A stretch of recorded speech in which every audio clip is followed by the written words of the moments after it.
Bonjour et bienvenue à cette vidéo de présentation de deux produits de Blackmagic Design qui sont le Studio Video Hub et le Video Hub Smart Control. Donc pour rappel, Blackmagic Design est une société qui propose à des prix attractifs et avec des interfaces très intuitives des produits de haute technologie destinés à la post-production. On a ici à l'écran par exemple leur gamme de grilles numériques avec celle que nous allons voir aujourd'hui, donc le Studio Video Hub.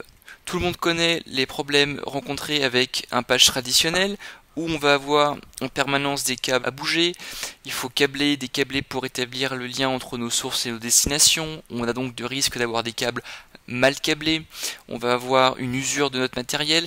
Bref, c'est une solution qui, même si elle nous fait gagner du temps, n'est quand même pas très souple.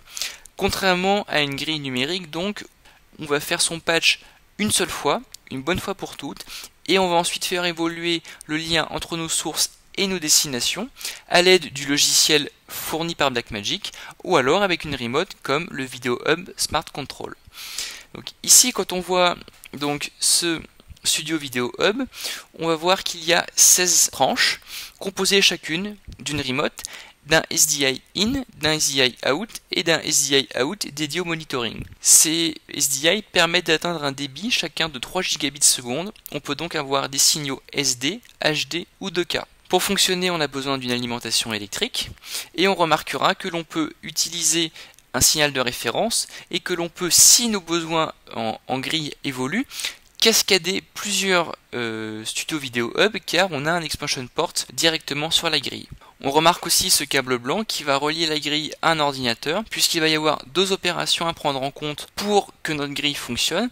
La première va être de faire le patch sur cette grille et la deuxième va être d'utiliser le logiciel fourni par Blackmagic pour faire les liens entre nos entrées, nos sorties, nos sources et nos destinations. Première étape donc le patch, ici il est très simple, je sors de ma grille un signal SD-SDI vers mon boîtier à vide Nitrice DX, je sors un signal HD-SDI, j'ai aussi connecté mon pipeline quad qui pour rappel permet de digitaliser 4 flux SD simultanément, donc j'ai le channel 1, 2, 3 et 4. Sur ma tranche 9, j'ai branché en entrée un signal issu de ma caméra Sony XDCam EX3. Je peux aussi brancher la sortie d'un mélangeur vidéo en entrée, ce qui nous permettra, pendant un plateau multicaméra, de numériser le programme par exemple. Une autre entrée qui va être le out de mon signal SD SDI du Nitrice DX, il revient dans la grille. Grâce à ça, je vais pouvoir faire un monitoring de ma timeline David, puisque sur ma tranche 16, j'ai branché mon moniteur qui est situé à côté de ma station.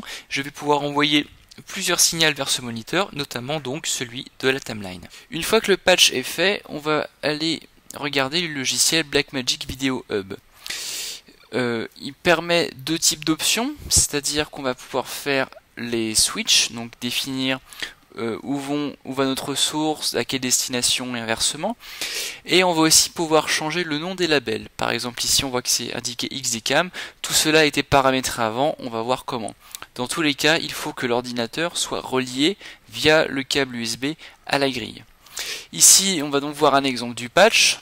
J'ai toutes mes sources dans le rectangle supérieur de l'écran et en dessous dans cette ligne je vais avoir mes destinations.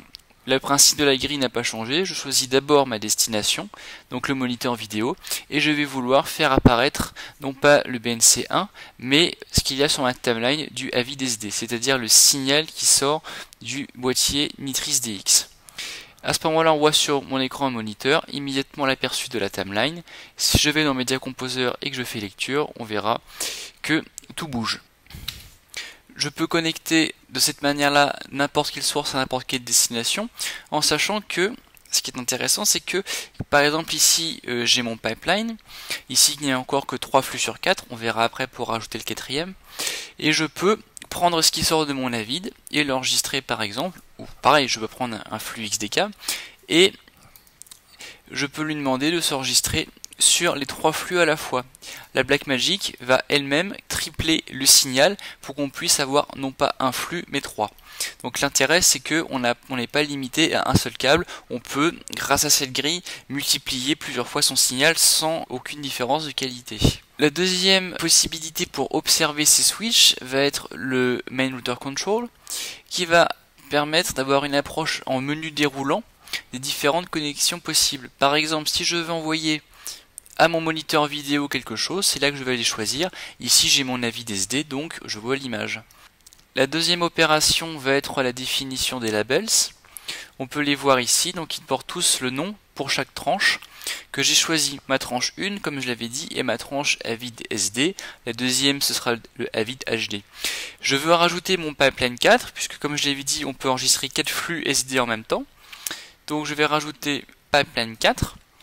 Je vais copier le pipeline dans chacun des SDI de la tranche.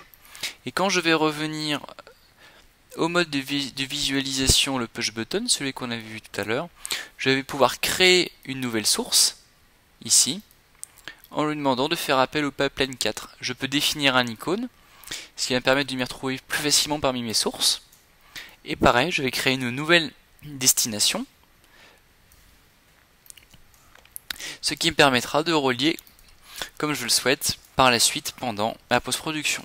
Il y a donc cette possibilité pour faire le switch, mais il va aussi y avoir un autre moyen, optionnel cette fois, puisqu'il s'agit du Video Hub Smart Controller, c'est-à-dire une remote. C'est un système hardware et logiciel développé par Blackmagic. On peut le voir ici, il y a donc 40 touches que l'on peut paramétrer à souhait. Il est rackable en 1U, connecté au réseau via Ethernet et nécessite une alimentation électrique. On va vouloir le paramétrer maintenant. Quand on lance l'interface du Video Hub Smart Control, on remarque que tout est grisé parce qu'il va falloir relier l'ordinateur à la remote avec un câble USB vers mini USB. À ce moment-là, l'interface s'allume et on va pouvoir le paramétrer. Comme on a pu le voir, il y a 48 SDI in ou out sur la grille et ici il y a 40 touches. On va pouvoir la paramétrer comme on le souhaite. Il ne faut prendre en compte qu'une seule règle. Ce qui est à gauche va être la source et à droite la destination. On peut, si on le souhaite, mettre d'une autre couleur les boutons de destination, c'est le cas ici en jaune, et on va vouloir paramétrer le premier bouton. Par défaut, il s'agit du SDI in 1, c'est-à-dire que si on revient à la grille, on remarquera qu'il n'y a que par tranche un seul SDI in. Il s'agira donc du SDI in 1, SDI in 2 et ainsi de suite. Par contre, pour les SDI out et SDI out pour monitoring, il faut savoir que le monitoring n'est qu'une annotation sur la grille. Ainsi, ce SDI out va avoir le numéro 1, 2, 3 et arriver au bout de la ligne, donc le SDI out 16, on va revenir ici et continuer avec 17, 18 et 19. On peut donc paramétrer comme on le souhaite sans tenir compte des monitorings. Dans notre cas, je vais décider que ici, la SDI in 1 va rester, c'est-à-dire qu'on va toujours garder notre Avid SD comme j'avais souhaité, et je vais vouloir que ce bouton, par exemple, soit le numéro 32, c'est-à-dire là où j'ai branché la sortie vers mon moniteur. Je vais choisir ma destination, le moniteur, et ma source, la sortie du Avid SD, et le patch va se faire automatiquement, comme si on s'était servi du logiciel du Video Hub.